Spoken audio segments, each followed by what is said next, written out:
Welcome back to Bosco Campus Vision. This is Rani, Assistant Professor, PG Department of Commerce, Don Bosco College, Kottayam. The last class we discussed a simple problem of third method memorandum joint venture. Today we are going to discuss another problem relating to memorandum joint venture method.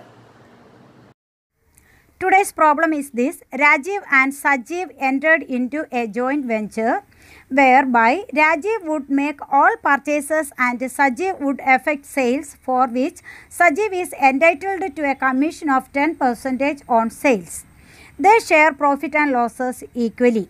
Rajiv bought goods for rupees 40,000 and drew a bill on Sajiv for the amount, which is discounted for rupees 36,000. Sajiv sold a portion of the goods for rupees 32,000, for which his expenses amounted to rupees 3,000. On closing the venture, the unsold goods are taken over by Rajiv for rupees 6,000. Prepare memorandum joint venture account and personal account in the books of Rajiv and Sajiv. Let's start. First, memorandum joint venture account. Memorandum joint venture account ആണ്. First two നമുക്കറിയാം, ഇവിടെ രാജീവുമായിട്ട് related ആയിട്ടുള്ള items നമ്മൾ debit സൈഡിൽ എഴുതേണ്ടത് debit സൈഡിൽ എഴുതിയിട്ടുണ്ട്. ദെൻ സജീവ് റിലേറ്റഡ് ഐറ്റംസ് ആണ്. Then Rajeev, Sajeev, then profit or loss shared among Rajeev and Sajeev. Okay, first to Rajeev, two venturers are first one Rajeev, second one Sajeev. Okay, to Rajeev goods supplied worth rupees 40,000. That means goods purchased or good bought worth rupees 40,000 ആണ് goods. ഇവിടെ ഞാൻ പറഞ്ഞില്ല, ഇതിനകത്ത് എങ്ങനെ എഴുതിയാലും പ്രശ്നമില്ല. Memorandum joint venture മെത്തേഡിൽ double entry system നമ്മൾ ഫോർമാറ്റ് യൂസ് ചെയ്യാറില്ല. ഡബിൾ എൻട്രി സിസ്റ്റം നമ്മൾ യൂസ് ചെയ്യുന്നില്ല. അതുകൊണ്ട് ഇപ്പൊ നമ്മളിവിടെ ഗുഡ്സ് എന്നോ അല്ലെങ്കിൽ ടു ബാങ്ക് എന്നോ എങ്ങനെ വേണമെങ്കിലും നമുക്ക് അവിടെ എഴുതാം. ഓക്കെ, ഇപ്പൊ goods worth rupees 40,000, then discount 4,000, അങ്ങനെ 44,000 rupees ആണ് എവിടെ നമുക്കുള്ളത്, രാജീവ് റിലേറ്റഡ് ആയിട്ട് നമ്മുടെ ഡെബിറ്റ് സൈഡിൽ എഴുതാനുള്ളത്. ഓക്കെ, ദെൻ അടുത്ത സജീവിന്റെ, Sajeev met expenses worth rupees 3,000, then get commission worth rupees 3,200. അപ്പം 6,200 മൊത്തം amount relating to Sajeev. Okay, then sales made by Sajeev 32,000. Then ഇവിടെ രാജീവ് സെയിൽസ് നടത്തുന്നില്ല. അൺസോൾഡ് ഗുഡ്സ് ടേക്കൺ ബാക്ക് ചെയ്തിട്ടുണ്ട്. Taken over by Rajeev, unsold goods taken over by Rajeev worth rupees 6,000. Okay, 6,000 രൂപയുടെ goods Rajeev തിരികെ എടുത്തുകൊണ്ട് പോയിട്ടുണ്ട്. Then നമ്മൾ അക്കൗണ്ട് ബാലൻസ് ചെയ്യുന്നു. 50,200 ഇവിടെ 50,200 നമ്മൾ 32,600 സെയിൽസ് നടത്തിയിട്ടുള്ള 6,000 റുപ്പീസിന്റെ ഗുഡ്സ് രാജീവ് തിരികെ എടുത്തുകൊണ്ട് പോവുകയും ചെയ്തിട്ടുണ്ട്. അങ്ങനെ അക്കൗണ്ട് ബാലൻസ് ചെയ്തപ്പോൾ ഡിഫറൻസ് 12,200 ആണ് ഡിഫറൻസ് വന്നിരിക്കുന്നത്. നമുക്കറിയാം ഡെബിറ്റ് സൈഡ് കൂടുതലാണ് ക്രെഡിറ്റ് സൈഡിനേക്കാൾ എങ്കിൽ ദ റിസൾട്ട് ലോസ് ആയിരിക്കും. If the debit side is more than the credit side the result is loss. Okay, അപ്പോൾ 12,200 ആണ് ലോസ് ആണ്. ഇവിടുത്തെ പാർട്ട്നേഴ്സ് എന്ന് പറയുന്നത് ഈക്വൽ പാർട്ട്നേഴ്സ് ആണ്. അവരുടെ പ്രോഫിറ്റ് ആൻഡ് ലോസ് ഷെയർ ചെയ്യുന്നത് ഈക്വൽ ആണ്. ഓക്കെ, അതുകൊണ്ട് തന്നെ നമ്മൾ അതിനെ 1:1 എന്ന പ്രൊപ്പോർഷനിൽ ഡിവൈഡ് ചെയ്തു. ബൈ ലോസ് എന്ന് എഴുതുന്നു, കോളം കൊടുക്കുന്നു. Share of Rajeev 6,100, share of Sajeev 6,100. ഇത് memorandum joint venture account. Okay, we prepare memorandum joint venture account. Then in the books of Sajiv and in the books of Rajiv, two personal accounts are open. Okay, first okay, in the books of Rajiv we open joint venture with Sajiv, then give journal entries in the books of Rajiv. Okay, first item, to bank, that means Rajiv purchased goods worth rupees 40,000. Rajiv purchased goods worth rupees 40,000 ആണ്.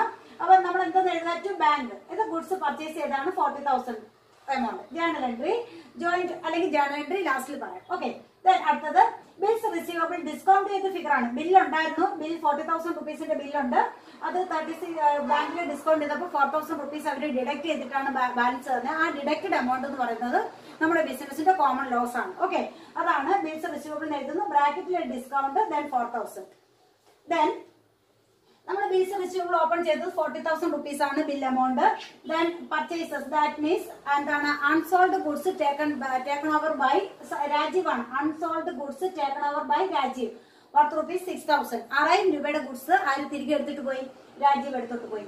Then share of loss, share of loss എന്ന് പറയുന്നത് 6,100 ആണ്. 6,200 രൂപ ഇവർക്ക് ഈ business ചെയ്തതിൽ നഷ്ടമുണ്ട്. ആരുടെ share, രാജീവിന്റെ share. അങ്ങനെ ടോട്ടൽ 52,100 ക്രെഡിറ്റ് സൈഡിൽ കൂടുതലാണ്. ആ രണ്ട് ഫിഗർ നമ്മൾ എഴുതി 52,100 ഡിഫറൻസ് ചെയ്തപ്പോൾ അക്കൗണ്ടിന്റെ ഡിഫറൻസ് ബാലൻസ് ചെയ്തപ്പോൾ എമൗണ്ട് 8,100 നമുക്ക് എന്ത് കിട്ടി ഡിഫറൻസ് കിട്ടി അതിന് നമ്മൾ എന്തെന്ന് എഴുതുക ടു ബാങ്ക് എന്ന് എഴുതുക ആ ഡിഫറൻസിന് എന്തെന്ന് എഴുതുക 8,100 നേർക്ക് എന്ത് എഴുതുക ടു ബാങ്ക് എന്ന് എഴുതിയിട്ട് അത് നമ്മൾ ബാലൻസ് ചെയ്ത ഫിഗർ ആണെന്ന് അറിയാൻ വേണ്ടിയിട്ട് ക്വസ്റ്റ്യൻ മാർക്ക് കൊടുക്കുകയും ചെയ്തു. ഇനി ജേണൽ എൻട്രീസ് നോക്കാം. 1, 2, 3, 4, 5, 6 ജേണൽ എൻട്രീസ് ആണ് നമ്മൾ ഡ്രാഫ്റ്റ് ചെയ്യേണ്ടത്. First joint venture with Sajeev account ഡെറ്റഡ് to bank, joint venture with Sajeev account debted to bills receivable, then joint venture with Sajeev account debted to bank, then bills receivable account debted to joint venture with Sajeev, purchases account debted to joint venture with Sajeev, profit and loss account debted to joint venture with Sajeev. ഇത്ര എഴുതി കഴിയുമ്പോൾ ആരുടെ book completed ആയി? In the books of Rajeev completed.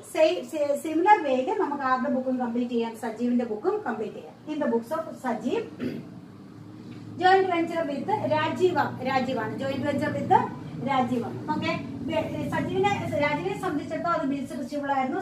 സജീവിനെ സംബന്ധിച്ചിടത്തോളം അത് എന്തായിരിക്കും? Bills payable ആയിരിക്കും. Okay, to bills payable worth rupees 40,000, then to bank expenses met worth rupees 3,000, then commission on Sajeev account എത്രയാണ്? Worth rupees 3,200. ഓക്കെ, അപ്പം 4,000 rupeesന്റെ ബില്ല് പേ ചെയ്യാനുണ്ട്.